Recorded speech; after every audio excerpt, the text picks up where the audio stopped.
예수는 알지만 예수를 모르는 당신을 위해 저희가 찾아갑니다. 세 번째 방문, 문화신방입니다. 안녕하세요. 저는 프로 신방러 김디, 아마추어 신방러 박디입니다. 네, 문화신방의 세 번째 문이 열렸네요. 네, 드디어 세 번째입니다. 네, 드디어. 잘 지내셨나요, 김디님? 네, 잘 지냈습니다. 여전히 감기는 완벽하게는 안 나왔지만 네. 그래도 조금 이제 코맹맹이 소리가 좀 덜하죠? 네, 제아의 고수의 그래도 아직 제가 마지막에 유언처럼 또 방송을 할 수도 있습니다. 그래도 정말 많이 괜찮아지신 것 같아서 다행이네요. 그러게요. 아, 참. 제가 되게 분주하게 좀 보냈어요. 아, 바쁘셨어요? 좀 이제 동계 수련회 시즌이라서 네, 저는 이제 꾸준하게 저를 많이 불러주시지 않고 이런 시즌에 좀 많이 불러주시거든요. 그래서 강연을 좀 여러 군데 다녀왔고 그럴 때마다 또 이게 감기 기침 때문에 네. 참 죄송한 마음이 많이 들었죠. 아, 진짜 제주도도 갔다 오셨다고 인스타그램에서 봤어요. 네, 많은 분들이 또 부러워하시는 어떻게 제주도로 초청 강연을 가냐. 그냥 제주도만 다녀왔습니다. 저녁까지 강연하고 하루 자고 비행기 타고 다음날 올라오고. 네, 그래서 뭐 제주도를 누리지는 못했어요. 네, 그럼 박대님은 어떻게 보내셨나요?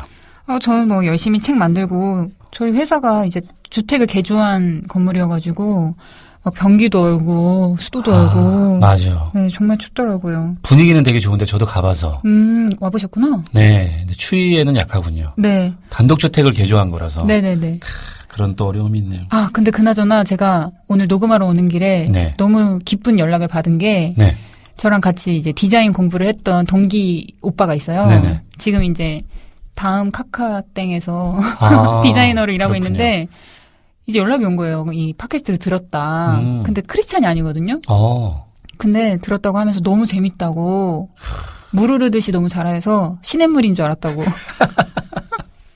그렇군요. 또 이러한 너무 좋은 네. 피드백이네요. 또 팟캐스트를 오래 들어서 저한테 저한테 팟캐스트를 전수해준 그런 동기 오빠였는데. 그렇군요. 아니 저번에 2회 때 크리스찬을 믿지 못하겠다고 다 좋다고 그런다고 했는데 이번에 진짜 제대로 된 그러네요. 좋은 이야기를 들었네요. 진실된 말을 정말 들어서 힘이 감동했습니다. 힘이 납니다. 네, 열심히 해봐야겠네요. 진짜 열심히 해야 되겠네요. 이게 네. 약간 또 이게 복음 전도에 또 효과가 맞습니다. 있을지도 모르겠네요. 네, 그럼 오늘도 즐겁게 문화신방 시작해보겠습니다. 네.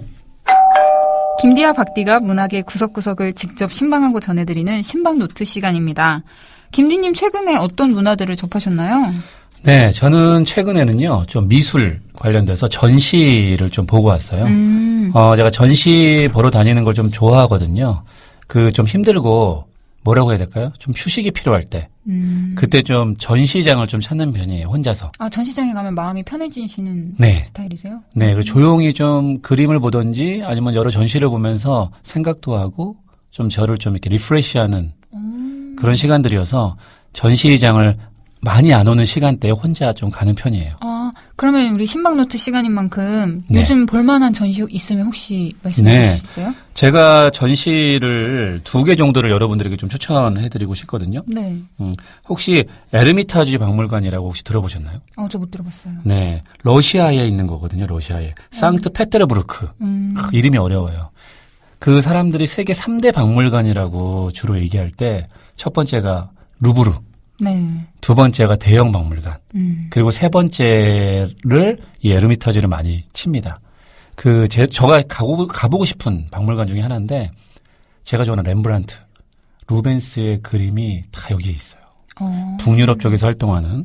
그런데 이번에 우리 국립중앙박물관에서 바로 이 에르미타지 박물관 전을 하고 있습니다. 아, 국립중앙박물관에서요? 네네. 12월부터 시작을 했고, 작년. 4월 15일까지 하거든요. 근데 이제 조금 안타까운 건 아까 제가 말씀드렸던 렘브란트나 루벤스의 그림은 볼 수는 없고 그 에르미타지가 소유하고 있는 프랑스 미술가들의 그림만 이번에 하게 됩니다. 하지만 에르미타지가 가지고 있는 좋은 그림들을 볼 수 있는 아주 좋은 기회라서 제가 한번 추천해드리고 싶어요. 많이들 가보시면 좋겠네요. 네, 그리고 국립중앙박물관은 쉬는 날이 없어요. 휴관이 없어서 언제든지 가서 이 그림을 보실 수 있을 것 같습니다. 저 근데 네. 궁금한 게 하나 생겼는데 네.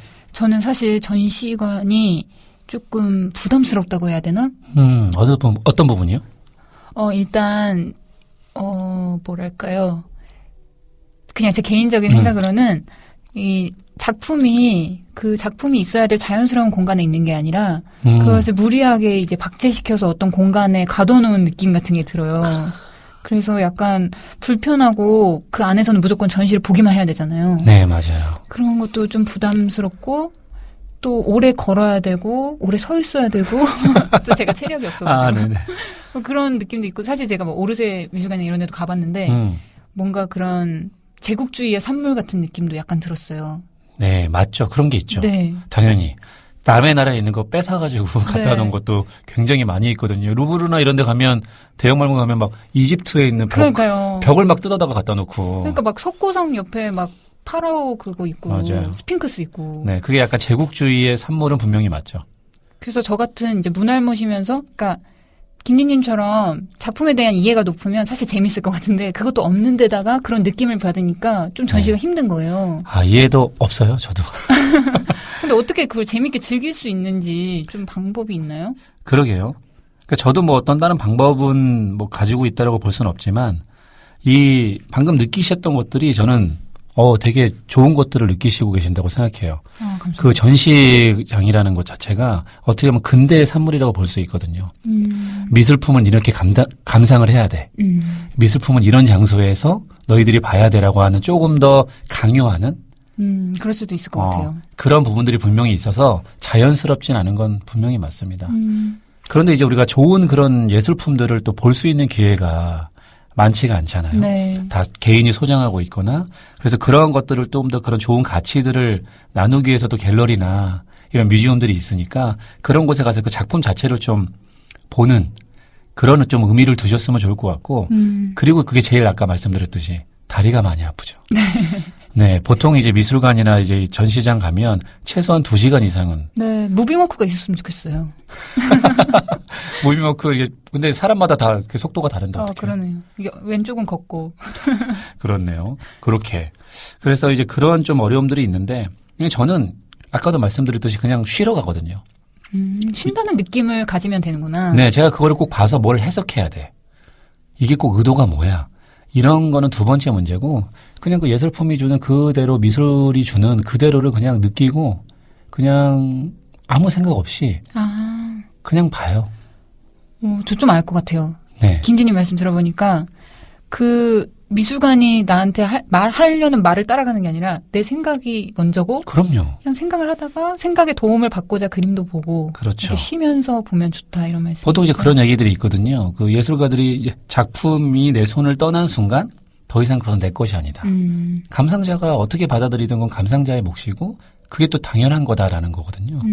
그래서 뭐 이렇게 감상해야 돼. 그래서 이 그림은 이런 주제로 의도로 만들었으니까 꼭 이렇게 받아들여야 돼. 이거는 아니죠. 저번에 우리 박대님이 책 얘기하면서 네. 고전을 다 읽지 않아도 된다. 그러니까 또 어느 순간부터 우리는 그러한 강박관념이 좀 그러네요. 유명한 작가라고 하니까 내가 이 그림을 무조건 이해를 해야 될 것 같고. 맞아요. 그리고 또 현대 미술은 그걸 아예 탈피한 거거든요. 기존에 이제 중세나 어떤 이제 고전에서 왔었던 근대에서 얘기했던 미술은 이렇게 그려줘야 되고 그 그림은 이렇게 감상해야 돼. 이걸 이제 탈피한 게 또 이제 현대 미술이거든요. 감상의 주체가 이제 감상자 자체가 되는 거네요. 그렇죠. 그리고 또 그것을 강요하거나 어떤 메시지를 주려고만 하는 작품을 좀 벗어난 거죠. 그러니까 좀 더 자유롭게 요즘에 뮤지엄이나 갤러리들은 그런 것들을 또 많이 기획하고 있고 편하게 그냥 다녀오시면 되는데 요즘에 숙제로도 많이 나서 그런지 너무나 그 사람들이 지금 많아가지고 저는 잘 쉬지는 못해요. 그래서 조용한 사람들이 잘 안 오는 끝나기 뭐 한 1시간 전, 2시간 전. 일부러 네, 그렇게 찾아다니시는구나. 아예 일찍. 뭐 이렇게 하면서 편하게 그냥 다니시면 다니다 보면 어떤 작품이 말을 걸 때가 있어요. 네. 어느 작품이 그냥 탁 끌리는 게 있어요. 그럼 그곳에서 충분하게 시간을 보내고 또 가고 어떤 또 쭉 그냥 걸어가고 이런 식으로 하면 뭐 1시간만 해도 내가 충분히 내가 원하는 좋아하는 그림을 한 작품만 내가 느끼고 와도 저는 그게 성공이라고 생각하죠. 말씀하신 거 들으니까 요즘에 정말 그 전시 기획이 뭐 카페에서라든지 병원에서라든지 다양한 상황에서 전시를 많이 기획하는 일들도 생기더라고요. 그렇죠. 그러니까 저도 예약당에서 좀 얘기를 하지만 이제는 예술품이라는 것 자체가 이제 옛날에는 예술을 목적으로 그리는 것이 아니라 결국 예술에 하나님이 예술이라는 그 작품의 역할을 준 것도 섬기는 역할이 있는 거잖아요. 네. 이 사회 안에서 그리고 또 어떤 사람들에게 어떤 섬기는 역할을 해줘야 되려면 실생활 그리고 사람들의 삶에 들어가야 되는 거거든요. 옛날 예술품은 그랬거든요. 근데 어느 순간부터 박디님 얘기한 것처럼 갤러리에 가야지만 볼 수 있고 가진 사람들만 참여할 수 있는 또 박물관에 가야지만 볼 수 있는 어떤 그러한 고급스러운 것이 돼버린 게 분명히 좀 있죠. 그거를 좀 요즘에 탈피하려고 하는 게 현대 예술이고 현대 미술이라고도 볼 수 있습니다. 하지만 여전히 현대 미술은 벽이 높죠. 아, 그래요? 비싸고. 아, 그렇죠. 여전히 상업주의가 또 깊숙하게 물들어 있는 곳이 또 미술계니까, 예술계니까요. 어떤 미술이 자본이나 권력을 과시하는 용도에서 일상에서 사람들을 섬기는 용도로 가는 그런 방향들을 청취자분들도 같이 고민하면서 실천하면서 사시면 좋을 것 같아요. 네, 그게 저는 또 기독교적이라고 봐요. 네. 공익을 위한, 네. 많은 사람들에게 유익을 주기 위한 예술이 또 만들어져야 된다고 생각합니다. 아, 저희 아직 본격적인 대화 시작도 안 했는데 벌써 제가 은혜를 받고 있네요. 아, 그러네요. 또 전시 하나 또 소개를 해드리고 싶은데 간단하게. 네, 혹시 간송 전영필 선생님이라고 들어봤나요? 아, 네. 간송미술관 저 가봤어요. 너무 좋더라고요. 정말? 거긴 와. 좋더라고요, 저는. 아니, 거기는 1년에 2번밖에 안 여는데. 아, 그래요? 네. 아, 근데 저 숙제로 가서 뭔가 친구들이랑 우르르 가서 그때 연식이었나 봐요. 사람 되게 많지 않았어요? 그렇게 많지 않았던 것 같은데. 오, 운이 좋았네요. 네, 그렇구나. 네. 그래서 거기는 좀 솔직히 갤러리, 미술관이라기보다 개인의 어떤 소장품을, 네, 이제, 갖춰놓은 어떤 그런 곳이고, 거의 거기에 있는 것들이 문화재 수준의, 네. 우리 전영필 선생님이 사제를 털어서 일제나 서양에 뺏기는 어떤 그러한 문화재들을 지켜내신. 네, 지켜내신 아주 대단하신 분이죠. 네. 정말 존경을 받아야지 마땅한 그런 분이시고, 그래서 그 간송 그 미술재단이 쉽게 그렇게 오픈을 하지 않아요. 네. 그래서 DDP에서 그런 이제 함께 조인을 해가지고 상시 전시를 하는데 그 중에 하나를 좀 소개시켜드리고 싶은데요. 그 전시가 바로 바람을 그리다. 신윤복 선생님하고 정선 선생님. 우리가 그냥 교과서에서만 많이 봤던 네. 이 두 작품의 원본을 볼 수 있는 좋은 기회가 지금 열리고 있습니다. 아, 어디서 열리고 있나요? 작년 11월부터 이게 열리고 있거든요. 근데 2018년 5월 24일까지 하고 있어요. 그 DDP 배움터 2층 디자인 박물관에 가시면 이 신윤복 선생님하고 정선 선생님의 바람을 그리다라고 하는 이 전시를 볼 수 있으니까 우리가 너무나 서양 미술 말고도 우리나라의 훌륭한 우리나라의 또 화가들의 그림을 보는 좋은 기회라고 생각합니다. 네, 이게 또 5월까지 전시고 또 따뜻해지면 이제 슬슬 밖에 나가려고 계획하신 분들 많으실 텐데 바람을 그리다 딱 맞는 전시인 것 같아요. 네, 지금 이제 이 전시들이 다 4월, 5월까지 하는 거니까요. 네. 아직 시간이 좀 남아 있으니까 좀 여유롭게 계획을 하셔가지고 한번 보시면 좋을 것 같습니다.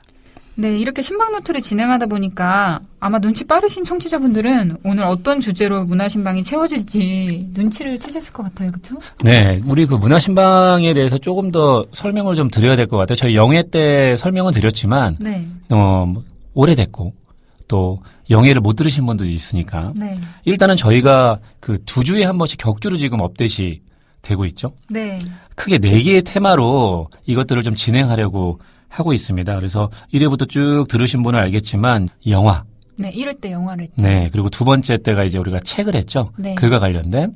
그리고 이제 3번째 오늘 이제 우리가 이 시간을 가지고 있고 그리고 우리 영예 때 이제 또 출연했던 작가님 중에 한 분이 음악.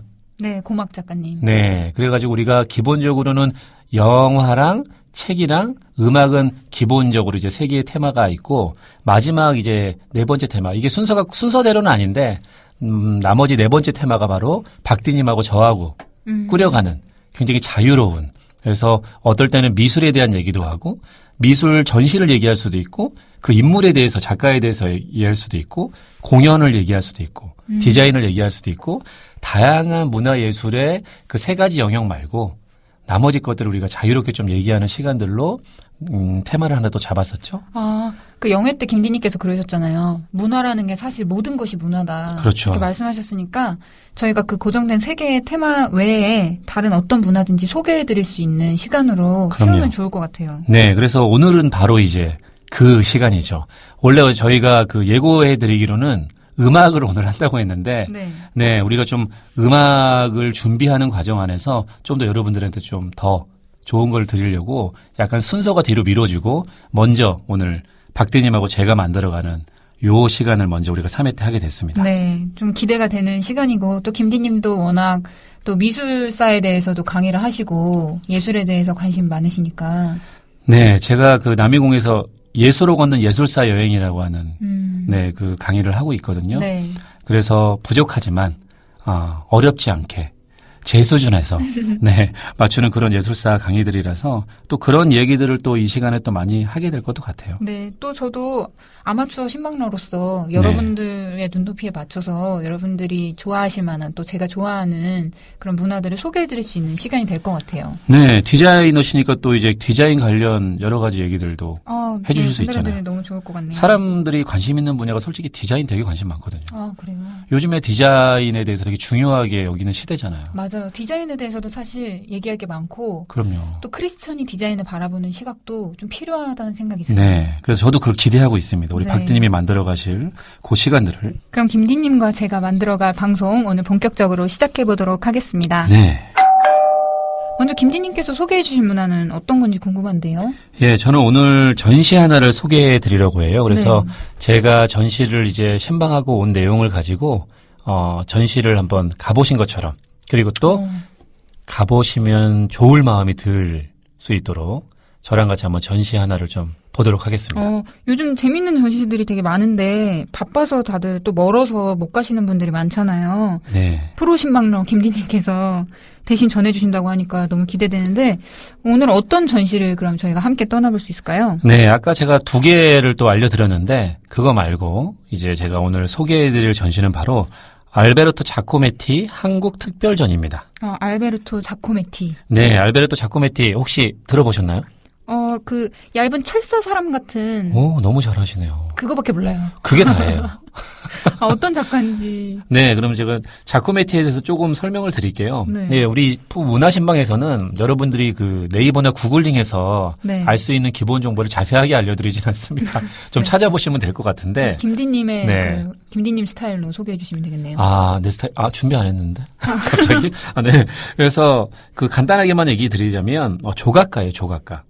그리고 스위스. 그 조각이에요? 그 철사 사람? 네. 조각이구나. 철사 같이 해서 그 위에 섰고, 총동을 통해서 이제 만드는 네네네. 조각가죠. 스위스 사람이에요, 스위스 사람. 그래서 아버지랑 전부 다 그 예술가 집안에서 태어난 사람이고요. 1901년도에 태어나셔서 1966년도 이때 돌아가셨어요. 그러니까 뭐 65세 정도 네, 이렇게 사셨고 뭐 초현실주의, 뭐 입체주의, 그리고 실존주의 작가다. 이렇게 이제 많은 얘기들을 하죠. 그러니까 그 당시의 시대 자체가 네. 1차 세계대전, 2차 세계대전을 이제 지나면서 굉장히 이제 20세기로 이제 넘어간 뒤잖아요, 바로. 약간 과도기를 거친. 그렇죠. 그러니까 19세기에서 20세기가 넘어갈 때가 이제 근대 말에서 현대, 우리가 흔히 말하는 현대로 진입하는 20세기로 진입하는 시기고, 그 진입하는 시기에 이제 태어나서 이제 약간의 혼란스러운 시기를 거쳐간 예술가이기 때문에 그 당시의 시대적 반향이 이제 되게 많이 묻어나 있고, 그때 이제 가장 영향력이 있었던 것이 바로 실존주의거든요. 이 시기가 정말 굉장히 혼란스럽고 네. 뭔가 인간에 대한 회의라든지 맞죠. 삶에 대한 고민이 많은 시기잖아요. 그렇죠. 우리가 이제 지금 흔히 얘기하는 포스트 모더니즘의 어떤 시작이 바로 실존주의에서부터 시작했다고도 볼 수 있거든요. 근데 실존주의라고 계속 말씀하셨는데 네네. 이게 뭔지 좀 더 설명해 주시면 좋겠어요. 말이 되게 어렵죠. 네, 실존주의. 그래서 요즘에 어떤 분들은 현존주의라고 해야지 맞다. 더 어려워요. 그러게요. 더 현존, 어려워서. 실존. 네. 네. 그 말 그대로 실제 존재, 존재의 실체, 이거를 좀 더 탐구하는 거죠. 그러니까 왜냐하면 그 전의 철학은 본질을 먼저 중요하게 여겼어요. 본질. 여기 사과가 있는데 이 사과가 정말 있는 것이냐 막 이런 거 있잖아요. 그렇죠. 사과가 있는 게 중요한 게 아니라 이 사과가 의미하고 있는 본질이 뭐냐. 어떻게 본다면 기독교인들도 그거를 중요시 여기는 거잖아요. 네. 우리 인간이라는 것 이전에 인간을 만드신 하나님의 본질의 존재 원형. 그렇죠. 모든 존재의 근원. 이거에서부터 이제 탐구하는 것이 이제 예전 철학이었다면 네, 이제 그 헤겔이라는 사람 있잖아요. 네, 그 복잡하게 좀 철학 얘기하면 우리가 헷갈리니까. 네, 집중력 떨어지기 시작했는데요. 저도 실력 드러나고 하니까. 네. 헤겔 이후로는 이제는 본질보다는 실존. 이 존재를 먼저 탐구하는 이제 그런 고민이 오는 거죠. 그럼 이제 이렇게 이해해도 되는 거예요? 네. 어떤 세계에 대한 이해나 개념에 대한 이해에서 인간이나 삶에 대한 이해를 바꿔요? 그렇죠. 어떻게 본다 그러면 지금 현재 존재하고 있는 그 실체, 있는 그 나부터 어떤 그 인간으로부터 모든 것들이 다시 시작되어야 되고 다시 그 인간의 의지와 자유에 대해서 좀 얘기하는 그런 시대예요. 그러니까 이제 쉽게 얘기하면 실존주의라고 하는 것은 그 하나의 우리가 철학이나 이런 게 보면 너무 복잡하고 이제 그런 문학이나 이런 것을 통해서 그 시대를 반영한 것들을 좀 우리가 얘기를 해보면 좀 더 이해가 되게 쉬울 것 같아요. 그래서 우리가 실존주의 작가 중에 좀 유명한 사람들이 사르트르 들어보셨어요? 파자는 지옥이다. 네. 그런 얘기를 했고 또 네. 알베르토 까미. 까미요? 네. 이방인. 네, 이방인. 네. 역시 출판사에서 어렵네요. 일하는 디자이너로 다르네요. 무슨 퀴즈 대회 같아요. 마음이 조마조마한데요. 네, 그런 이제 사무엘 베케트. 고도를 기다리며. 네. 그래서 이런 사람들의 또 책을 보는데 폴 틸리라고 하는 신학자가 있어요. 네. 그 신학자가 뭐라고 얘기했냐면 낭만주의, 실존주의 모두 인간이 진리도 신도 없는 공허한 세계에서 절망하여 자기 자신으로서 존재하려는 용기의 표출이다. 그러니까 결국은 공허하고 허무한 그것을 자신이 의지를 가지고 이겨내려보고 하는 그 인간의 의지, 포기하지 않는 그 자유, 이것을 이야기하고 있는, 그러면서 거기서 희망을 얘기하고 있는 게 바로 그들이 말하는 실존이라고 볼 수 있는 거죠. 저는 약간 보수적인 교단에서 네네. 자라서 그런지 몰라도 그런 건 다 죄야, 안 좋은 거야. 인간에게 희망을 주는 건 안 좋은 거야. 이렇게 배운 적이 있었거든요. 그렇죠. 거기서 이제 약간 그 인본주의적인 것과 아닌 것이 좀 갈리기도 하죠. 근데 또 어떻게 보면 그 절망 가운데서 그 의지를 가지고 일어나는 어떤 인간에 대한 모습은 우리가 배울 점이기도 하잖아요. 네, 이들이 얘기하는 게 결국 주어진 삶은 의미가 없고 이 세상은 부조리하다. 그러니까 나 스스로, 나로부터 그 의미를 만들어갈 수 있는 자유와 의지가 있기 때문에 그렇게 만들어가야 된다고 하는데 여기서 말하는 자유는 정확히 의미하면 자율이라고 봐야 되겠죠. 자유와 자율의 차이가 있나요? 네, 저번 시간에 우리가 배웠는데 일부러 좀 질문을 해주신 거죠. 네, 그래서 자유에는 책임이 따르고 자율은 오토노미, 자율성, 스스로 법이 되는 그 얘기를 했었죠. 그래서 길을 찾아가는 얘기할 때 그렇죠. 말씀하셨죠? 자신 스스로가 법이 되고 기준이 되는 것은 이제 자율이고 우리는 이제 진리로부터 자유하는 것이죠. 그래서 하나님이 주신 그 법과 질서, 그 진리 안에서 우리가 무엇인가를 이루어갈 수 있고 진리를 기반으로 이제 탐구해가는 그런 자유가 주어지는 것과 이들이 얘기하고 있는 그런 자유를 가는 조금의 차이가 있는 거죠. 그러니까 세상은 부조리한 것일 수밖에 없다. 하지만 그 안에서 계속 의미를 찾고 자신을 이제 의지를 가지고 여전히 포기하지 않고 살아가야 된다. 네. 이것을 이제 얘기하는 것이죠. 이런 부조리한 세상을 인간으로서 어떻게 이겨내고자 했는지에 대한 그런 태도들에서 배울 것도 있을 것 같아요. 그럼요. 이제 바로 그런 의지나 희망에 대해서 이제 자코메티의 작품을 보면 우리가 그런 것들을 또 이제 그것도 문화신방 취지에 잘 맞는 감상이겠군요. 네, 그래서 또 우리가 먼저 자코메티를 보면서 성경적 관점으로 한번 이 전시를 또 한번 보면 좋을 것 같아요. 실존주의에 대해서 계속 설명을 해주셨는데 네. 말씀하신 전시로 작품으로 설명을 해주시면 훨씬 더 쉽게 느껴질 것 같아요. 그렇죠. 얘기할수록 이제 우리가 산으로 가고 복잡해지니까요. 네, 그럼 전시장으로 저희가 본격적인 걸음을 좀 떠나볼까요? 네, 알베르토 자코메티 한국 특별전에 대한 이제 기본적인 정보 또 한번 제가 알려드려야 될 것 같아요. 네. 네, 2017년 12월 21일부터 시작이 됐고요. 2018년 4월 15일까지 하게 됩니다. 그러니까 아직 시간이 좀 남았으니까 보러 가시면 좋을 것 같고 어디서 하냐면 한가람 디자인 미술관 예술의 전당 안에 있죠. 거기에서 이제 보시면 될 것 같습니다. 네, 김진님 그럼 이 전시를 보고 오신 거시잖아요? 네네, 그렇죠. 어떠셨어요? 일단은 전체적인 어떤 느낌을 갖는다면 그 전시 자체는 약간 아쉬움이 좀 많이 남았어요. 아쉬움이 남았어요? 네네. 관계자분들이 듣고 계시면 어떠시냐고. 그 관계자분들이 이런 피드백을 당연히 좀 건강한 피드백을 또 해주시는 거니까요. 뭐 제가 나쁘다고는 안 했고요. 네, 아쉽다. 어떤 게 아쉬우셨어요? 개인적으로 제가 자코메티를 되게 좋아해요. 네. 그래서 좀 어떻게 본다면 전시 자체가 되게 좀 문제가 있다기보다 내가 기대치가 너무 높았었던 것 같아요. 왜냐하면 제가 알베르토 자코메티라는 그 작가를 알게 된 게 좀 오래전에 네. 제가 뉴욕에 갔을 때 네. 우연히 제가 전시에서 제 마음을 사로잡는 한 작품을 봤거든요. 네. 그게 뭐지? 자코메티. 예, 그때는 제가 자코메티라는 사람에 대해서 잘 몰랐어요. 그런데 그 사람의 조각을 보면서 와, 이게 누구지? 그래서 한동안 제 마음을 사로잡았고 그 감동을 아직도 잊을 수가 없거든요. 그게 바로 알베르토 자코메티였고 그게 아마 제 기억으로는 구겐하임 미술관이었던 것 같아요. 네. 그래서 이제 거기에 대한 어떤 그런 감동이 있었기 때문에 우리나라에서 이제 그것이 열린다고 하니까 기대감이 아주 하고 이거를 또 주관한 그 기획사가 네. 코바나 콘텐츠라고 하는 네. 제가 이 팀에서 한 전시를 다 흡족했었어요. 전시 기획팀도 보시면서 전시를 보세요? 이들이 옛날에 그 빈센트 반 고흐 전시를 계속 시리즈로 이들이 했는데 다 성공했거든요.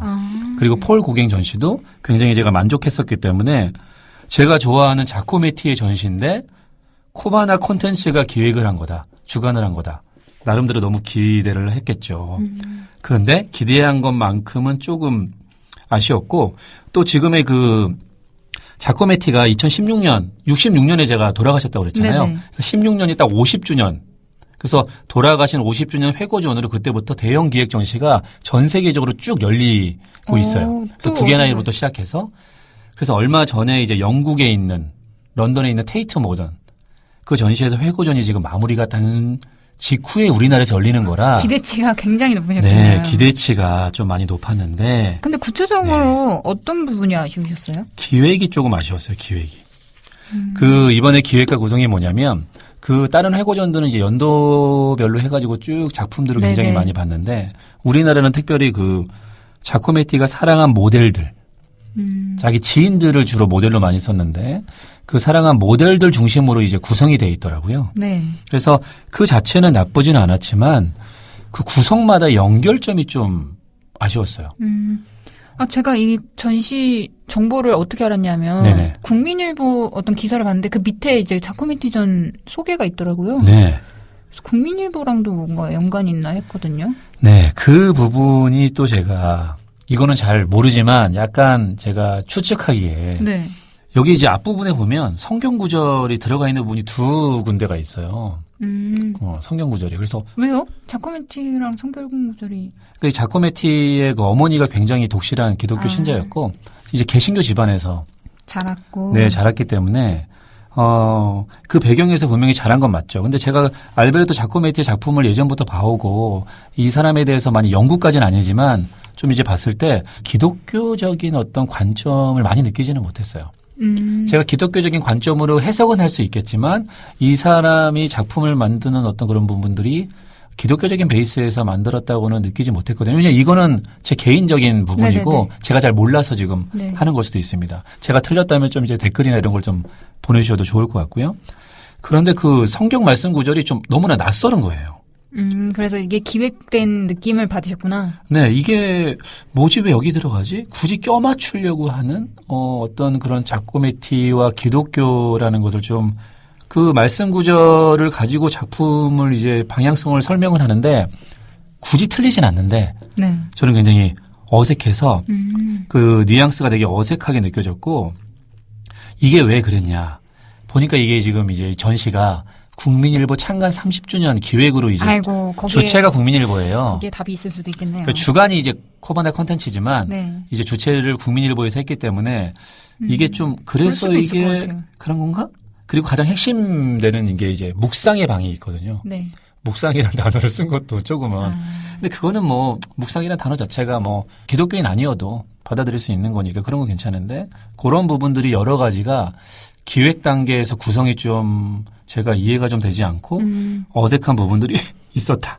네. 근데 여기까지는 김디님의 지극히 주관적인 의견이고 맞아요. 저희 문화신방과 상관이 없다는 점을 네, 알려드리면서 그런데 네. 좋았던 점도 있으실 거 아니에요. 그렇죠. 좋았점도 있죠. 근데 또 하나 아쉬운 부분 또 하나 얘기해도 돼요? 네, 말씀해주세요. 그리고 이제 자기 사랑한 모델들을 구성으로 이제 했잖아요. 네. 그런데 한가람 미술관 그 건너편에서 지금 내가 사랑한 뮤즈라는 제목으로 또 전시가 열리고 있어요. 고흐나 유명한 작가들이. 또 아쉽게 겹쳤구나, 컨셉이. 그러니까 약간 참신함이 좀 떨어진 거죠. 근데 김디님 너무 기준이 높으신 것 같아요. 뭐 어떻게 보면 높죠. 그만큼 알베르토에 대한 자코메티에 대한 그쵸. 애증? 네. 애증이 아니라 애경? 그리고 이제 코바나 콘텐츠에 대한 기대감에 대한 애정 이런 게 좀 있었던 맞아요. 거고 다른 데도 아니고 또 국민일보가 주최를 했기 때문에 네. 그래도 또 좀 더 좋은 기획의 전시였으면 좋았겠다. 근데 이건 지극히 제 개인적인 어떤 부분이니까 네. 네, 그렇게 받아들이시면 좋을 것 같아요. 네, 그럼 좋은 점은 뭐였나요? 네, 아쉬운 기획과 구성에도 불구하고 제가 매우 좋았던 부분은 바로 자코메티 작품 그 자체였습니다.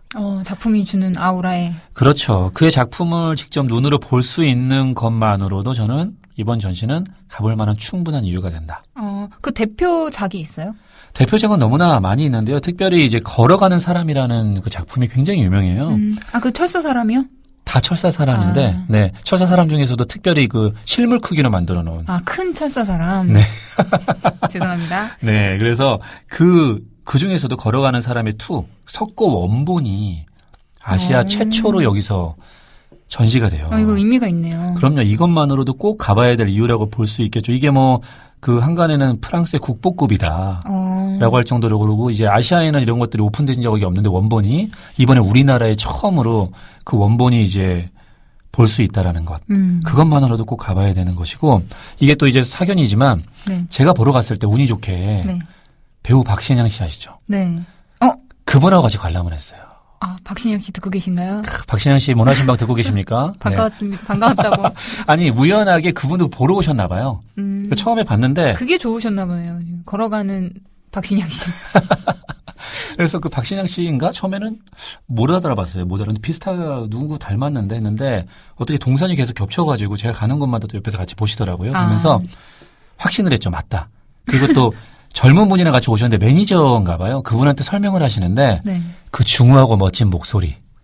그래서 박신양 씨 맞네. 그래서 또 하나의 저는 약간 좀 즐거운 점이었다고 볼 수 있죠. 연예인 많이 만나셨으면서 또 그러신다. 그래도 또 다르죠. 또 갈 때마다 박신양이 계신 건 아닙니다. 네. 네. 근데 또 뭐 더 느끼신 점 있으시다면? 네. 역시 그 실존주의 작가답게 그의 조가 아까 철사사람 계속 얘기하잖아요. 네. 그래서 이 복잡하고 혼란한 시대 가운데 인간의 본질이 무엇인지를 끊임없이 탐구하고 자신의 작품 속에서 그걸 반영하기 위해서 수많은 시행착오를 겪어오면서 습작해온 결과물이 바로 그분의 조각이거든요. 근데 그래서 네. 이 철사 사람에서 왜 혼란한 시대와 이런 얘기가 나올 수 있는 거예요? 그렇죠. 그 철사 사람이라는 게 거의 보면 이제 거의 뼈밖에 안 남은 듯한 네네네. 사람을 보게 되거든요. 어떤 장식도 없고. 그렇죠. 살이 거의 없는. 네네. 그러니까 그 부조리한 시대 가운데 그리고 혼란스러운 어떤 그런 인간의 모습을 저는 그가 그런 철사, 뼈밖에 안 남은 그리고 거의 해골밖에 안 돼 있는 얇은 살로만 그냥 거죽 같은 것만 있는 그러한 조각 스타일을 만들어냈다고 보아요. 그래서 거품기를 쏙 뺀 여러 가지 뭐 어떤 환경의 영향이나 그렇죠. 뭐 철학이든 뭐든 이런 거 다 빼고 그냥 인간 본연의 모습 그리고 지금 시대를 살아가는 그 허망하고 허무한 그 인간의 모습 고뇌 속에 찬. 그런 걸 표현하려고. 그렇죠. 하시구나. 그거를 이제 만들어내는 결과물이라고 볼 수 있고요. 그래서 거기에서 어떤 그 진실된 그 인간의 그 존재 자체의 모습을 드러내려고 하고 있다고 보는데요. 이제 시간이 되시는 분들은 이제 좀 인터넷 찾으시면서 자코메티의 작품을 좀 같이 보면서 네. 저희의 얘기를 들으면 좀 더 쉬우실 것 같아요. 근데 개인적으로는요, 저는요, 조각도 좋지만 그의 드로잉을 더 좋아해요. 그림도 그린 작가였구나. 네, 드로잉이랑 뭐 그런 것들을 그리는데 거기서도 그 조각 작품 같은 그런 비슷한 그런 느낌을 갖게 되거든요. 그래서 제가 구겐하임에서 그 처음에 봤었던 그의 드로잉과 그 조각품을 받았을 때 그 설렘을 잊지를 못해요. 근데 중요한 것이 뭐냐면 네. 그렇게 어떤 시체와 같이 그냥 그런 조각 같지만 그의 조각이나 드로잉을 관람할 때 중요하게 줘야 되는 포커스가 있어요. 뭔가요? 그게 바로 인물의 눈이에요. 눈? 네, 눈과 시선. 눈은 있구나. 눈이 있습니다. 그 자코메티는 조각이랑 드로잉을 할 때 제일 먼저 눈부터 그렸다고 해요. 결국 그의 얼굴과 몸은 뼈밖에 안 남아있는 듯해 보이지만 여전히 눈이 살아있어요. 눈이 살아있다는 거 굉장히 철학적인 의미를 담고 있는 그게 거예요. 바로 그 의지를 상징하고 있는 것이죠. 그 희망을 포기하지 않는 그 실존에 대한 의지를 가지고 살아가려고 하는 그 인간의 본질에 대한 그 이유가 바로 자코메티는 눈에 있다라고 보면 됩니다. 그래서 그가 작품을 이제 만들 때 그것을 중요하게 여겼기 때문에 여러분들이 그 알베르토 자코메티의 작품을 봤을 때는 항상 그의 가치를 드러내는 부분이 바로 그 눈이거든요. 네. 그래서 그 눈과 그 눈이 가르치고 있는 그 시선, 이거를 여러분들이 한번 바라보셨을 때 굉장히 좀 느끼는 점이 좀 다르다고 생각해요. 알베르토 자코멘티 한국 특별전에 가실 분들은 꼭 그렇죠. 가서 눈을 보고 네. 정면으로 한번 응시를 해봐라. 그렇죠. 그러면서 그의 눈이 또 시선이 가리키고 있는 것들을 좀 바라보면서 네, 같이 감상해야 된다. 이거를 좀 얘기하고 싶습니다. 그래서 그 드로잉이 더는 왜 더 좋냐면 그 시선이 더 강렬해요. 그래서 그 사람의 그림을 보면 이거 정신병자가 그린 거 아니야? 할 정도로 눈 있는 데만 막 그렇게 막 색깔도 있고 막 거기만 막 더 칠하고 드로잉이 막 복잡하게 돼 있거든요. 눈을 강조하고 다른 건 생략해버리는. 그렇죠. 그가 실존의 어떤 모습을 표출하는 것이 바로 그 눈과 시선이거든요. 그래서 개인적으로 저는 이렇게 감상을 하기를 좀 권하는 게 먼저 눈동자를 중심으로 응시하는 앞모습을 먼저 보세요. 처음에는 앞모습을 봐라. 그 조각의 앞모습을 봐라. 그리고 서서히 돌아서 대각선으로 그 작품이 바라보고 있는 시선을 같이 바라보면서 느껴보세요. 그 작품의 시선을 네. 같은 시선을 가지고. 같은 시선을 보고 바라보는 거죠. 그리고 마지막으로 옆모습을 보세요. 옆모습. 옆에서 그 작품을 봐라. 네. 왜요? 그건 보셔야지만 합니다. 이건 정말 김진님과 박신양 씨밖에 모르는 건가요? 그렇죠. 보신 그래서 분들만 알 수 옆모습을 봤을 때 방금 그 작가가 지금의 어떤 허무하고 처해있던 현실의 그 인간의 모습을 그 조각한 그 내용을 더 잘 느낄 수가 있어요. 옆모습이. 그러면서 여전히 느끼셔야 돼요. 바라보고 응시하고 있는 그 시선을. 그렇다 그러면 조금 더 그 자코메티가 원하는 자코메티 작품을 통해서 느껴지는 게 좀 더 다르다고 또 생각을 합니다. 김진님이 이제까지 자코메티 특별전에 대한 전시 정보도 알려주셨고 또 감상 방법도 알려주셨는데 네네. 김진님께서 느끼신 건 뭐가 있을까요? 저는 좀 이제 그 마지막 묵상의 방 그것을 얘기하면서 좀 이제 그 얘기들을 좀 해보고 싶은데요. 네. 그 마지막 묵상의 방에 가면 그 걸어가는 사람들 그 원본 그거 하나밖에 없어요. 네. 그게 아마 크기가 한 180cm 정도. 뭔가 압도되는 게 있겠네요. 네, 실제 사람의 크기고요. 딱 걸어가는 형태를 딱 취하고 있고 전부 다 검정색이에요. 그리고 조명이 딱 그것만 비치고 있고 조용하게 사람들이 거기서 그걸 이제 관람하고 감상하고 묵상할 수 있게끔 돼 있고요. 사진 촬영이 안 되는데 제가 간 날만 사진 촬영이 허락됐어요. 정말 찍으셨어요? 네, 찍어서 제가 이제 나중에 그 전시 보고 와서 인스타랑 이런 페북에 올렸는데 그러면 저희 문화신방 인스타와 페이스북에도 올려주시죠. 네, 좋은데 그 구글링하면 더 좋은 이미지들이 많이 나와 있기 때문에 그건 그렇죠. 네, 근데 저는 이제 그거를 쭉 사면을 돌아가면서 봤는데 특별히 뒤쪽에서 뒤쪽 측면에서 봤을 때 저 자신이 많이 오버랩 됐어요. 뭔가 위치가 이렇게 겹치면서 더 그러셨을 것 같은데. 그러면서 그 여러분들도 저처럼 그 걸어가는 사람들을 보면서 자신을 좀 바라볼 수 있기를 바라거든요. 지금이 참 힘든 시기잖아요. 네. 그리고 좀 혼란스럽고 많은 청년들이 자신의 미래에 대해서 불투명하고 여전히 그러한 혼란스러운 시기가 자코메티가 살아왔던 시기하고 저는 비슷하다고 생각해요. 환경은 좀 다르지만 그때는 전쟁이 일어나고 여러 가지 부분들에서 어려웠지만 여전히 지금은 또한 그런 혼란스럽고 또 풍요 속에서 오는 또 그렇죠. 힘든 부분들도 있고요. 그 여전히 부조리하고 네네. 우리 기독교인들 마찬가지. 우리가 막 믿고 있는 진리를 가지고 살아가는 데 있어서 그 진리를 실천하고 하는 가운데 여러 가지 좀 또 부조리하고 힘든 상황들이 벌어지고 있잖아요. 한국 교회나 네, 이런 부분들이. 맞아요. 그러면서 그럼에도 불구하고 빼빼 마르고 뼈밖에 안 남은 듯한 그러한 그의 조각이지만 그 약간 측면 뒷면에서 의지를 가지고 여전히 꿋꿋하게 걸어가는 결의에 찬 그 걸음. 그리고 당당하게 앞을 응시하면서 앞으로의 자신의 미래의 삶을 응시하면서 바라보는 그 작품을 봤을 때 저를 바라봤어요. 그래, 나도 저렇게 살아가야지. 네. 그런 용기를 좀 얻었거든요. 저는 김진님 말씀 들으면서 이게 또 문화신방이라서 그런지 모르겠지만 성경에 보면 많은 이제 예언자들이 당시에 굉장히 이제 멸망을 앞두고 그 예언을 해야 하나님의 말씀을 전해야 하는 그런 시기들이 있잖아요. 그렇죠. 그때 뭔가 걸어가는 그런 느낌이 확 겹쳤어요. 네, 그런 부분들이 분명히 이제 느낄 수가 있는 거예요. 그래서 자코메티는 이제 실존주의자답게 여전히 인간을 향한 희망 그리고 부조리한 세상이지만 여전히 그 안에서 인간으로서의 삶을 결코 포기하지 마라.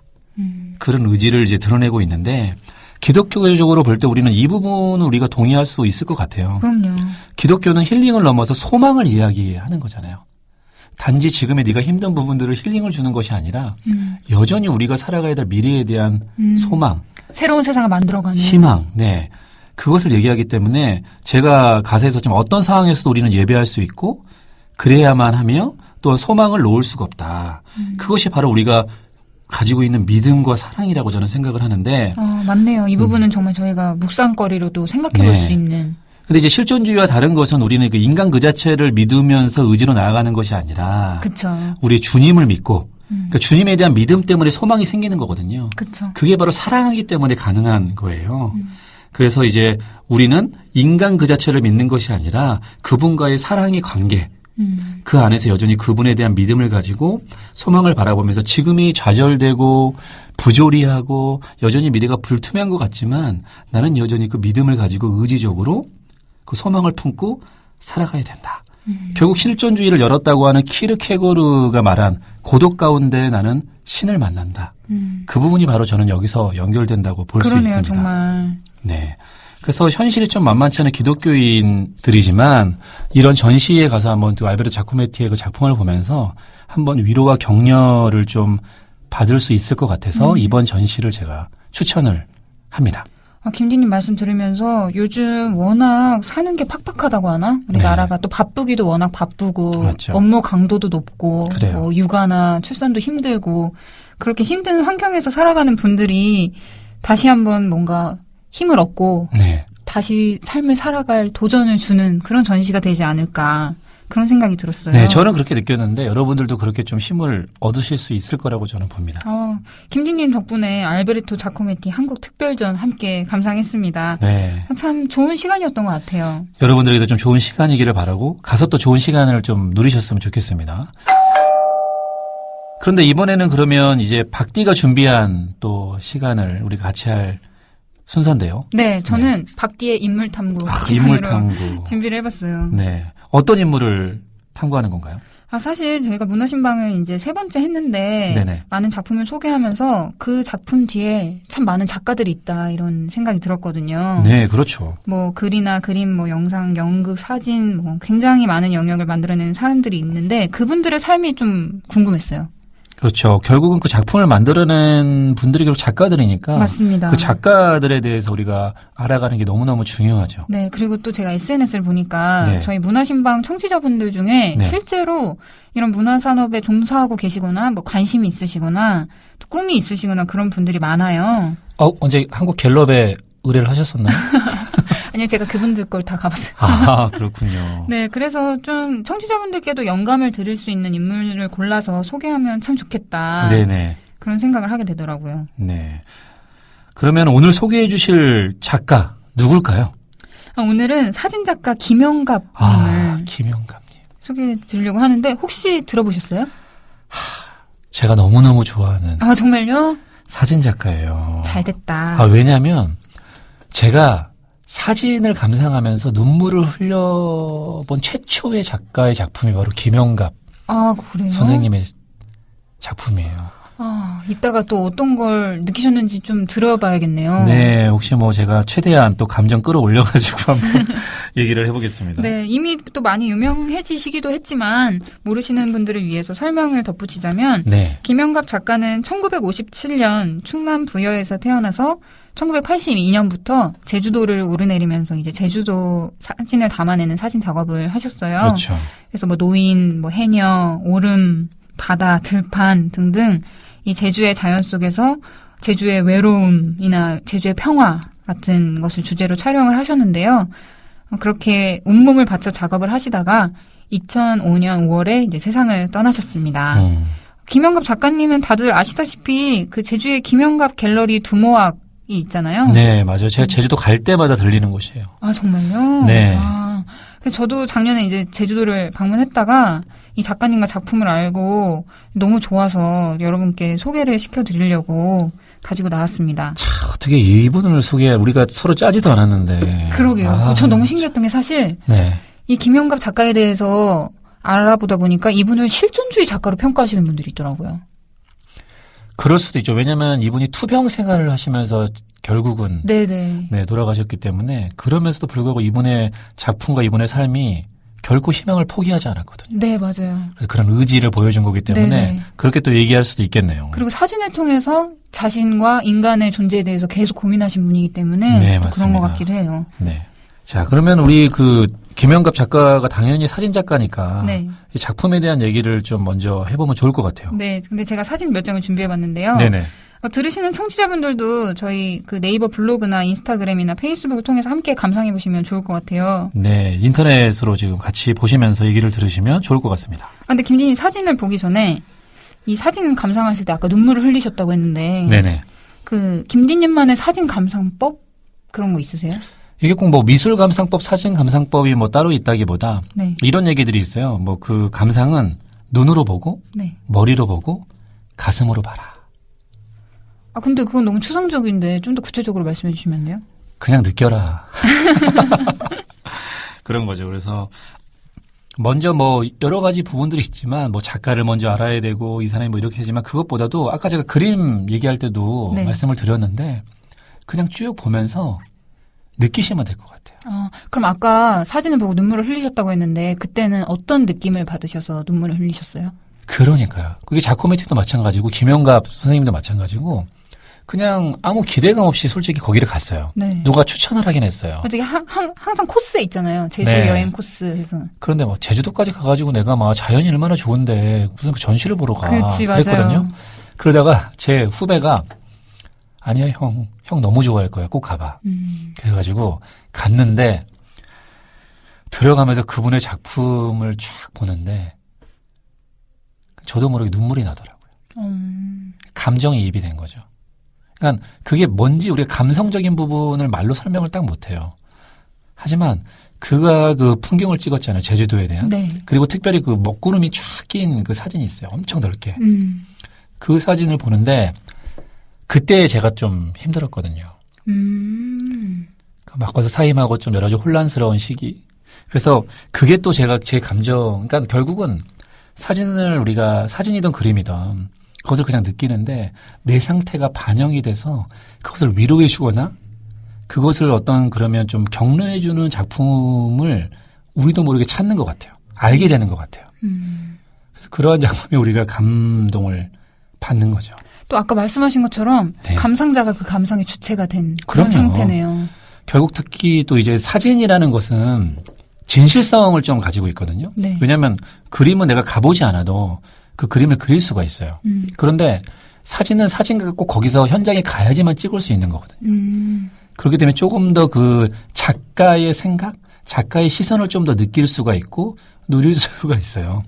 그래서 이제 좀 더 그런 진실된 면이 그림보다는 사진에서 더 느껴지니까 훨씬 더 감정이입이라든가 어떤 그런 부분에 느껴지는 게 더 있다고 보죠. 말씀하신 거 들으면서 그 김영갑 작가님이 쓰신 글 중에 그런 게 있었거든요. 네. 그 자기는 일부러 이 사진에 제목을 붙이지 않는다. 왜냐하면 음. 감상자들이 그것을 그냥 자기의 나름대로 해석하기 하는 것을 도와주기 위해서. 되게 좋은 네. 근데 부분인 그 것 의도가 같아요. 정확히 그 김디님께 닿은 것 같아요. 네, 때로는 제목이나 어떤 그런 주제가 그리고 또 전시할 때 어떤 그런 글들이 감상을 또 제한할 때가 있어요. 맞습니다. 저는 또 디자이너다 보니까 네네. 이 비주얼 커뮤니케이션이라고 해서 시각으로 소통하는 방법을 배우다 보니까 네네. 사진을 감상할 때 몇 가지 이제 뭐랄까요? 그 시각적인 요소들을 생각하면서 감상하는 게 있어요. 예를 들면 이 사진이 정방형인가 1:1 정방형인가 아니면 긴가 넓은가 큰가 네. 작은가도 의미가 있을 수 있잖아요. 그렇죠. 그러니까 그런 걸로도 한번 생각을 해보고 그리고 예를 들면 이 구도가 뭐 수평인가 수직인가 아니면 한쪽으로 쏠려 있는가 이런 식으로 구도로도 한번 이야기를 생각해보고 그렇죠. 네. 아니면 또 다른 것은 뭐 여기에 여백이 많은가 적은가 또는 어떤 요소들이 있는가 그런 생각도 해보고요. 무엇보다 사진은 이걸 찍을 때 작가가 누워 있었을까, 앉아 있었을까, 서 있었을까, 어디에 매달려 있었을까 이런 걸 고민하면서 보다 보면 또 그 작가가 의도했던 것들을 느낄 수 있지 않나 그런 생각도 조금 들어요.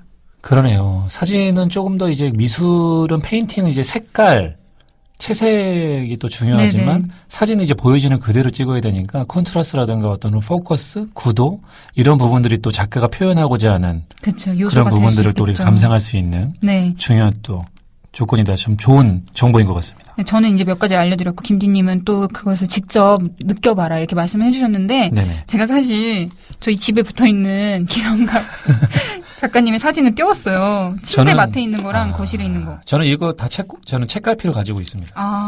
그럼 우리 하나씩 보면서 얘기를 좀 나눠봤으면 좋겠는데요. 네네. 첫 번째 작품. 이 작품인데, 어떤 억새밭에 억새가 가득한 느낌의 사진이거든요. 그러네요. 어떤 느낌을 받으시는지 김 대표님 한번 말씀해 주시면 좋아요. 박 대님은 왜 이 수많은 사진 중에 이 사진을 고르셨어요? 전 처음에 일단 색감이 참 좋았어요. 따뜻한 느낌이 들었고, 이 억새가 주는 이 어떤 브라운 톤의 느낌이 있잖아요. 그런 느낌이 좋았고, 이 그림이 억새가 그냥 있을 때 찍은 게 아니라 약간 흐린 날 엄청 바람에 흔들리는 모습을 찍어서인지 약간 흐릿하고 그림 같은 느낌이 있거든요. 어떤 고흐의 그림이라든지. 고흐의 밀밭 네네. 같은 그런 느낌. 어떤 이 억새의 결이 어떤 붓터치처럼 느껴지는 그런 부분이 저는 좋았던 것 같아요. 그렇군요. 어떠셨어요? 저는 만약에 이제 지금 제가 이걸 본다면 좀 제 마음의 혼란스러운 마음들을 좀 대변해주는. 왜냐면 지금 굉장히 바람에 흩날리고 있잖아요. 네네. 결이 또 되게 많아요, 그렇죠? 그렇죠. 자기의 의지를 가지고 꼿꼿하게 그것을 이겨내는 게 아니라 바람에 어쩔 수 없이 흩날리는 그런 억새가 좀 이렇게 가지고 있는 그런 모습들. 이제 하지만 그 방금 박대님이 얘기한 것처럼 그 색감 거기서 좀 약간 절망이 아닌 그래도 좀 희망을 가는 따뜻함을 좀 볼 수 있는 너무 신기하네요. 이렇게 또 네. 다른 사람이 감상하는 걸 들으니까 너무 재밌고 또 김디님이셔가지고 너무 재밌네요. 김디님이셔가지고 그 좋은 말이죠? 네, 전문가시니까요. 김디님이셔 이런 게 아니라. 청취자분들이 이 사진을 꼭 SNS 통해서 보셨으면 좋겠어요. 어떤 건지. 두 번째 사진도 같이 봤으면 좋겠는데요. 저는 이게 조금 더 제 스타일이죠. 저는 약간 우울한 스타일이거든요. 김님이 올리신 사진들이랑 느낌이 비슷한 것 같아요. 네, 저는 이제 이거보다 더 이제 그 흑백. 먹구름이 낀 그런 거. 그 사진에 나무가 그냥 하나 딱 있는 아무것도 없고 그 고독한. 이래. 예, 그건데 거기 좀 어두운. 이거보다 더 약간 좀 흐릿한 그건데. 솔직히 저는 이런 약간 우울한 느낌의 사진을 더 좋아해요. 제가 약간 우울한 걸 즐기는 사람이라서 많은 사람들이 안 믿어요. 사육자가 거짓말한다고. 근데 거짓말하는 게 아니라 진짜예요, 진짜. 그래서 이런 우울한 사진을 봤을 때 더 위로를 많이 받고 왜냐하면 내 성향과 내 상태를 더 잘 대변해 준다고 생각을 하니까 아까 사진은 아까 작가의 시선을 본다고 그랬잖아요. 네네. 작가와 지금 나와 같은 마음으로 저 사진을 찍었겠구나. 거기서 오는 위로. 네, 위로와 그래 이 사람도 나와 같은 그런 마음으로 이거를 바라봤겠구나. 라고 생각을 하게 되는 거죠. 이 두 번째 사진은 넓은 들에 이제 풀들이 굉장히 바람에 흔들리고 있고 절반으로 나뉘어져서 위쪽은 하늘이 이제 펼쳐진 그런 사진이에요. 하늘색이 너무 예쁘죠. 약간 보랏빛 나는 것 같기도 하고. 이게 석양 해가 지고 있는 그 모습이겠죠? 보랏빛이면. 그런 것 같기도 해요. 네. 김리님은 여기서 어떤 우울함이 주는 위로 같은 걸 느끼시는 거죠? 네. 이제 하루가 저무는데 여전히 나는 우울해. 우울하지만 뭔가 이 사진을 보면서 그 우울함을 좀 위로받는. 하지만 여전히 보랏빛이잖아요. 검정색이 아니라 빛을 품고 있는 거죠, 여전히. 저도 비슷한 맥락에서 저는 약간 희망적으로 봤던 게 이게 땅으로 이 비율이 다 차 있는 게 아니라 하늘이 절반이잖아요. 그러니까 땅의 절반에 절망이 있다면 하늘의 절반에 희망을 거는 느낌? 그런 걸 받았어요. 네. 그랬군요. 그래서 당연히 이제 이 김영갑 선생님 자체가 이제 계속 그 무슨 병이죠? 그분이 루게릭병. 네. 그럼에도 불구하고 그가 쓴 글이라든가 이런 사진이 참 이 사진을 찍기 위해서 얼마나 오랜 시간을 그 자리에 있으면서 맞아요. 그것도 필름이니까 네, 빛이랑 이런 것도 다 조절하면서 맞아요. 참 그런 부분들이 너무 대단하게 느껴지는 그런 그래서 뭐 이분의 뭐 기술 뭐 이런 것보다도 그분이 그걸 찍기 위한 여러 가지 과정들 맞아. 그리고 삶 속에서도 결코 이제 그런 포기하지 않는 그런 희망적인 글들 거기서 나오는 작품의 사진들 그게 굉장히 사람들에게 감동을 많이 주는. 맞아요. 그리고 어떻게 보면 사람도 안 나오고 뭐 새도 안 나오고 아무것도 안 나오고 그냥 자연과 공기만 들어있는 것 같은 그렇죠. 그런 사진이잖아요. 네, 맞아요. 또 거기서 주는 느낌이 있는 것 같아요. 참, 이게 굉장히 중요한 부분이고, 그래서 제가 이제 그 김영각 갤러리를 갔다가 와서 네. 글을 써서 블로그에 제가 이걸 너무나 감동해서 올렸거든요. 네, 뭐라고 쓰셨나요? 사진을 보는데 눈물이 나려는 걸 참는다. 울어도 되지만 왠지 참는다. 그래야 작가에 대한 예의를 지키는 것 같았다. 내 마음을 울리며 어루만지는 사진을 처음 만났다. 그의 평탄치 못한 삶 때문일까? 그의 사진은 자유와 평화를 담고 있다. 땅에 뿌리를 내리고 살아가는 모든 생명은 하늘의 영향을 받는다며 그래서 하늘의 도움 없이는 잠시도 살지 못하기에 하늘만을 믿으며 오늘도 불평하지 않고 내일을 설렘으로 기다린다는 그의 말에서 그의 사진을 본다. 이게 제가 이제 쓴 블로그에 쓴 글이고요. 그 당시에 제 상태와 제 마음을 너무나 같이 대변해주고 그럼에도 불구하고 포기하지 마, 준영아. 희망을 주는. 그래, 그래요. 그러니까 나도 이렇게 살아가잖아. 그러면서 이제 그가 말한 하늘은 하나님은 아니지만 네. 저는 거기서 이제 맞아요. 통하는 게 있을 것 같아요. 네, 그래서 굉장히 제가 제 마음을 울리고 어루만지고 눈물을 처음으로 흘렸던 네. 사진을 보고 네. 청취자분들이 들으시면서 이 김영갑 작가가 어떤 삶을 살았길래 이렇게 말씀하시나 생각하실 것 같아요. 네. 그래서 김영갑 작가님이 이렇게 사진도 많이 남기셨지만 책도 한 권 남기셨거든요. 책을 사오셨군요. 네, 그 섬에 내가 있었네라는 책이에요. 네. 그래서 저희가 이 작품 자체로도 많은 이야기를 들을 수 있지만 이 글을 읽으면 또 이분의 철학이나 뒷이야기도 엿볼 수 있지 않을까 싶어서 함께 읽어봤으면 좋겠는데 김디님께서 한번 읽어주시겠어요? 근데 제가 방금 제 블로그를 읽었으니까 제가 읽을까요? 네, 박대님이 한번 또 읽어주십시오. 네, 한번 들어보세요. 네. 동트기 전 20kg이 넘는 사진 장비를 둘러매고 집을 나설 때면 빈속을 채워줄 우유 한 잔 생각이 간절하다. 서너 시간 헤매고 다니다 당근, 무, 고구마 밭을 스쳐 지날 때면 주위를 살핀 후에 슬쩍해서 허기를 때운다. 우유 한 잔 마실 여유는 없지만 필름과 이나지만큼은 늘 여유가 있어야 한다. 양식이 떨어지는 것은 덤덤하게 넘길 수 있어도 필름과 이나지가 떨어지면 두렵다. 끼니를 때우지 못하는 괴로움은 작업하며 견딜 수 있지만 필름이 없어 작업을 못하는 서글픔만은 참지 못한다. 그럴 때는 불안과 초조 속에서 잠 못 이루며 서성이다 밖으로 나간다. 초원으로 바다로 밤이슬을 맞으며 헤맨다. 그렇게 사진 작업을 하다 보면 순간순간 느껴지는 신명이 있으니 살아있음에 감사한다. 근데 김영갑 작가님은 약간 운명의 메인 삶인 것 같다는 느낌이 들었어요. 그래요? 어떤?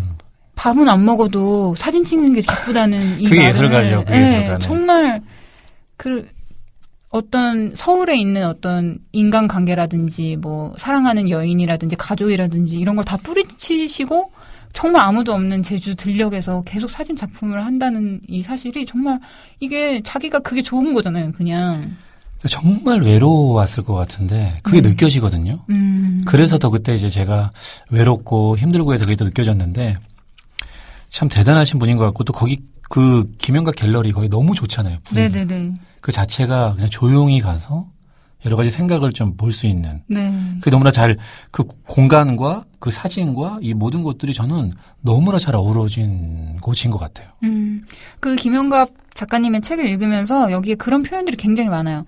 뭔가 안개나 숲이나 이런 구름이나 자연을 보면서 너무 마음이 설레고 감동을 받고 기뻤다는 얘기들이나 어떤 풀이나 나비나 새에서 어떤 말이 걸어오는 걸 느끼고 그들과 대화하면서 자연과 같이 숨쉬는 그런 표현들이 굉장히 많거든요. 네.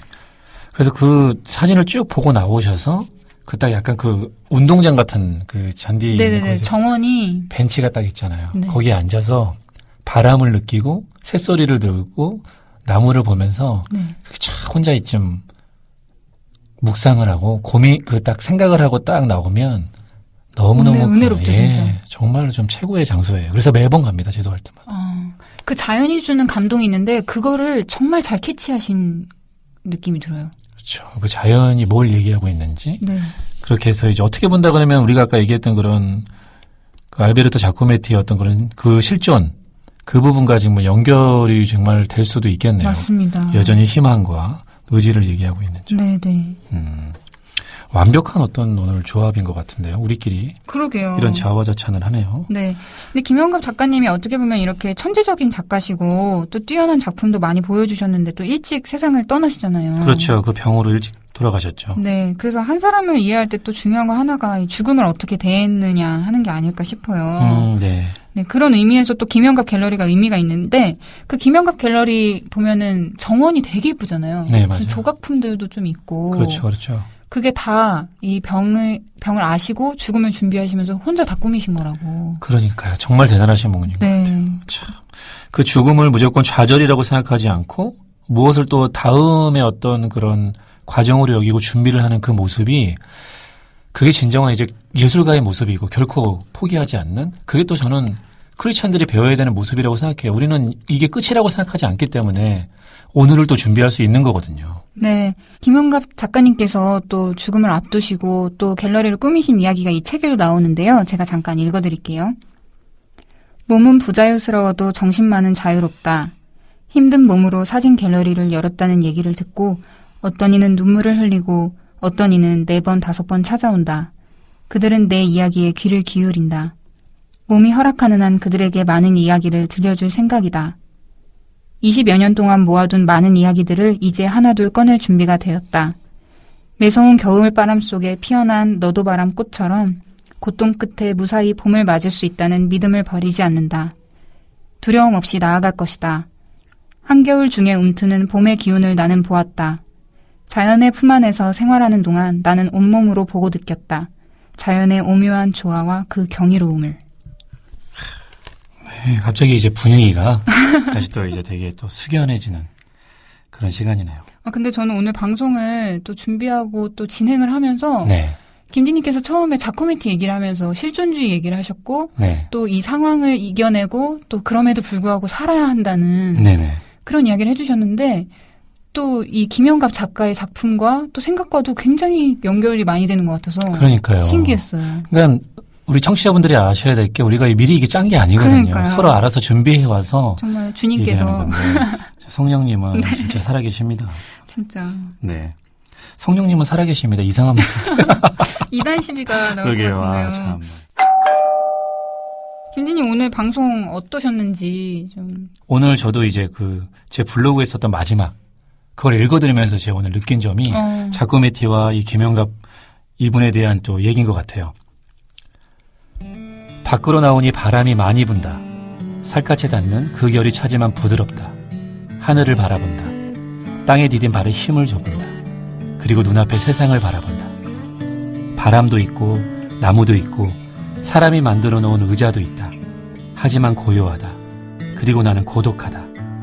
잠시 의자에 앉아 고독을 느껴본다. 평안하다. 감사하다. 이제서 눈물을 흘린다. 나는 자유하다. 시인이신데요? 네, 감사합니다. 네, 저는 이게 여러분들에게 좀 드리고 싶은 오늘 마지막 하늘을 바라보며 멘트입니다. 발에 힘을 줘보는 것. 네, 여전히 우리는 주님 때문에 살아갈 수 있고 주님과 함께하는 그 시간을 우리가 기대하면서 주님과 영원히 살 날을 소망하면서 지금 좀 힘들고 어려운 분들이 계시지만 우리가 결코 소망을 놓쳐서는 안 되겠습니다. 우리가 그냥 인간 자체를 믿는 것이 아니라 성령님이 우리와 함께 계시고 또 하나님이 모든 걸 계획해 놓으셨기 때문에 네. 그리고 그분이 우리와 사랑의 관계로 우리를 부르셨기 때문에 오늘도 우리는 힐링보다는 소망을 이야기하는 그런 사람들이었으면 좋겠습니다. 네.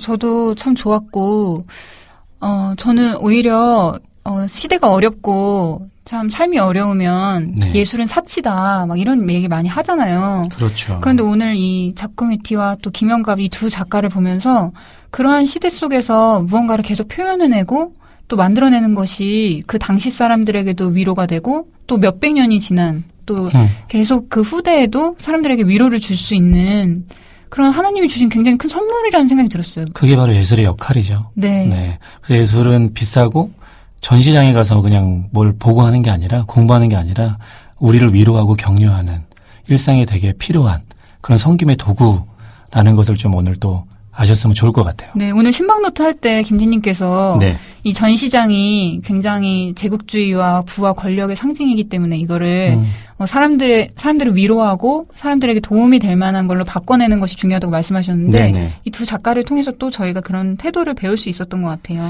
네, 그리고 우리 문화신방이 또 조금 더 그렇게 하는 좀 역할을 하는 도구였으면 좋겠습니다. 네, 저희 문화신방은 팟캐스트와 팟빵 그리고 유튜브에서 문화신방 검색하시면 언제든지 들으실 수 있고요.